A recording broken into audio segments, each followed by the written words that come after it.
Pour finir sur notre notion d'ouverture de l'objectif, il va maintenant falloir que je vous parle des chiffres. Vous les avez déjà un petit peu entendus dans les leçons précédentes. Je vous ai parlé de 1, 1,4, 5,6. C'est bien beau tout ça, mais je me doute que ça ne représente pas grand-chose de concret pour vous. Et donc, je vais vous expliquer la progression logique des ouvertures pour pouvoir les comparer.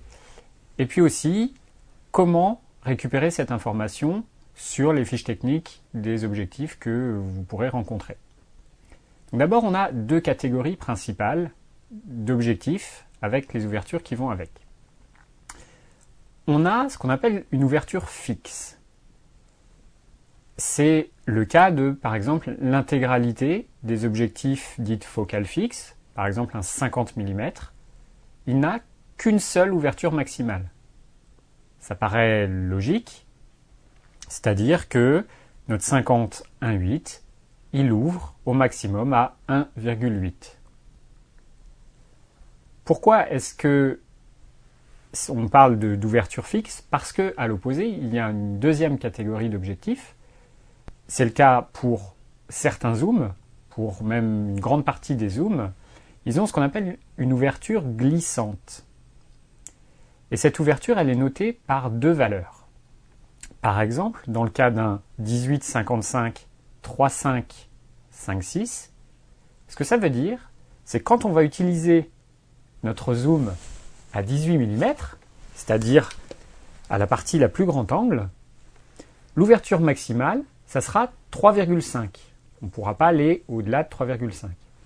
Par contre, quand on va zoomer petit à petit et qu'on va aller jusqu'à l'autre extrémité, c'est-à-dire à la partie la plus longue du zoom, donc à 55 mm, là on va se retrouver avec une ouverture maximale qui ne sera plus que de 5,6. Ça veut dire que quand on utilise notre zoom à cette valeur extrême, il va y avoir moins de lumière qui rentre. Pourquoi est-ce qu'il y a cette notion d'ouverture glissante? Parce que c'est assez difficile de construire un zoom qui aurait une ouverture maximale fixe. C'est le cas de certains zooms, typiquement les zooms haut de gamme. On a par exemple, généralement, un 28-70 ou un 24-70 qui ouvre à 2,8. Il y a une seule valeur d'ouverture. Ça veut dire que quand vous utiliserez ce zoom à 24 mm, au plus grand angle, l'ouverture maximale sera 2,8. Et quand vous irez à l'autre extrémité, à 70 mm, ça sera toujours 2,8.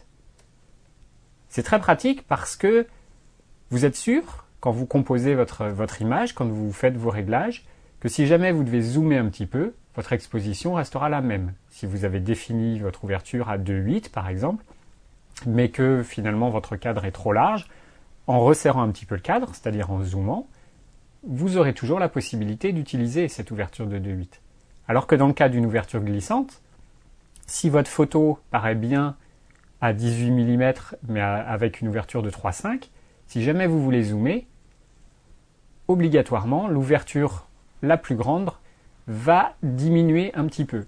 Vous allez vous retrouver à 5,6, par exemple, à 55 mm. Et du coup, une photo qui pourrait, par exemple, être nette, car avec un temps de pause assez court à 3,5 d'ouverture, va se retrouver floue une fois que cette ouverture sera passée à 5,6. Le temps de pause s'allongeant avec l'ouverture qui se ferme, forcément, il y a des conséquences. C'est donc pour ça que notre zoom qui est livré avec le kit, c'est-à-dire le 18-55 3,5-5,6 généralement, ou 3,5-4,5 maintenant on arrive à trouver, c'est pas forcément un bon choix. Parce que cette ouverture faible et glissante de surcroît, c'est vraiment pas l'idéal et c'est vraiment pas quelque chose d'agréable à utiliser. Alors que vous pourrez sans souci trouver pour, certes un petit peu plus cher, un objectif du type Tamron 18-50, donc à peu près la même plage, mais avec une ouverture de 2,8 constante. Et là, c'est du coup beaucoup plus adapté à de la photographie, par exemple, en intérieur et sans flash. Alors c'est quoi tous ces chiffres? Je vous ai dit que j'allais vous expliquer tout ça. C'est le moment que vous attendez.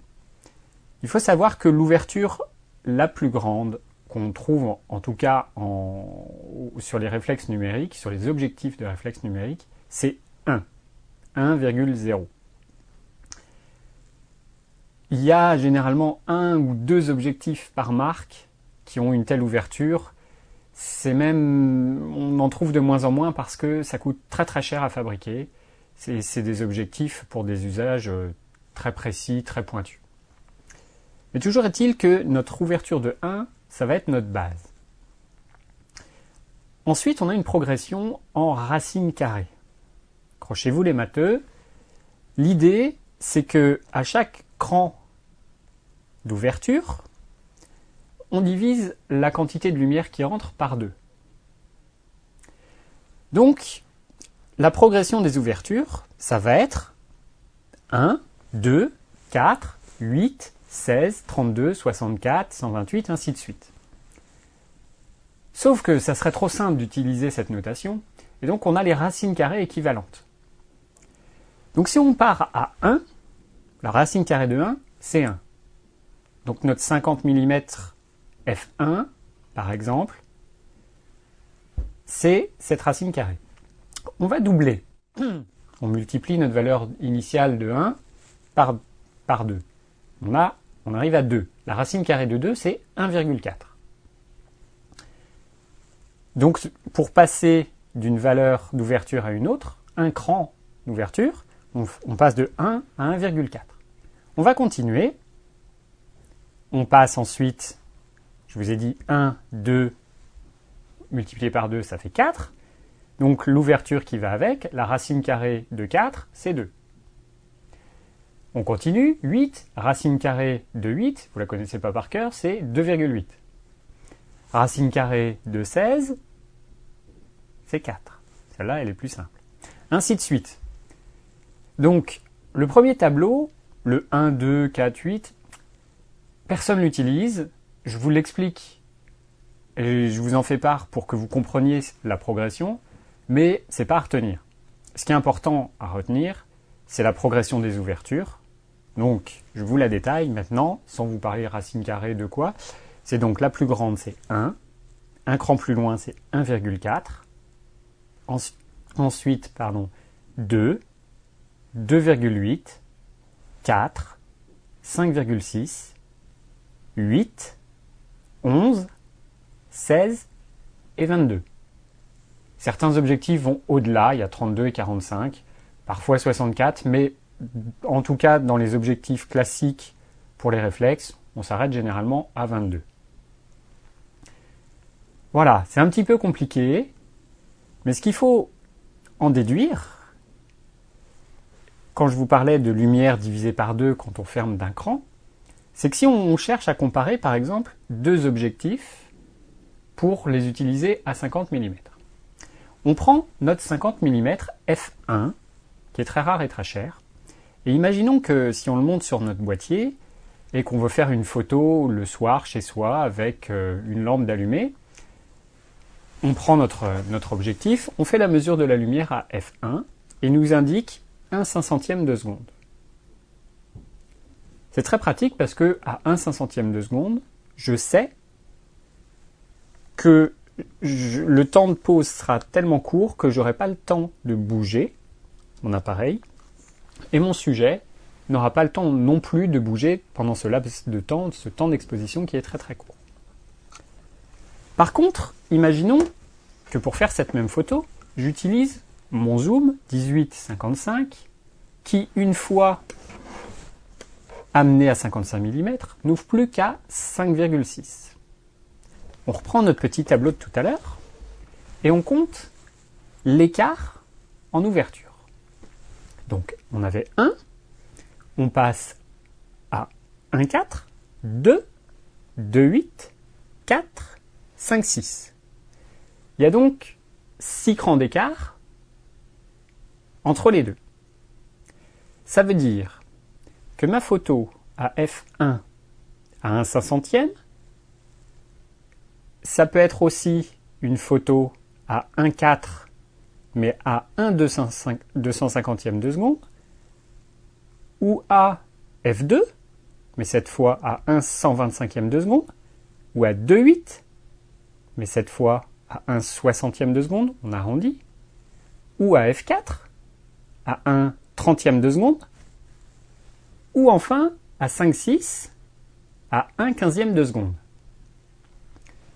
Il y a une grosse différence, c'est qu'à 1/15e de seconde, je ne pourrais pas maintenir mon appareil photo de manière stable à main levée.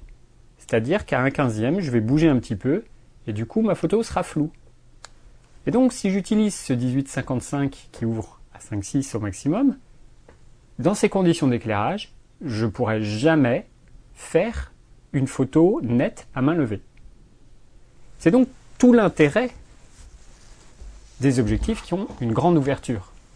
C'est principalement cette utilisation en faible luminosité, en faible lumière ambiante, c'est-à-dire en intérieur.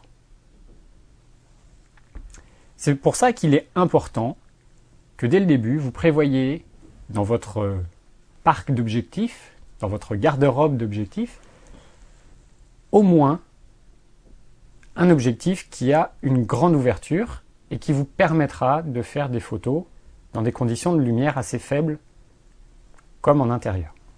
Et vous verrez, c'est quelque chose qui se produit très très fréquemment. Il y a donc l'intégralité des photos en intérieur, mais il y a aussi en extérieur quand la luminosité tombe. Et vous vous rendrez compte que même en ayant choisi un objectif qui ouvre assez grand en tout cas, vous serez toujours proche de la limite et vous aurez toujours envie d'un objectif qui ouvre plus grand. C'est donc pour ça qu'il ne faut pas hésiter à acheter l'objectif qui a la plus grande ouverture que vous puissiez vous payer. C'est vraiment très important. C'est souvent malheureusement associé au prix, mais il y a une exception, le fameux 50 mm 1.8, qui est donc l'objectif le plus simple à fabriquer et qui a une ouverture quand même très très agréable à utiliser.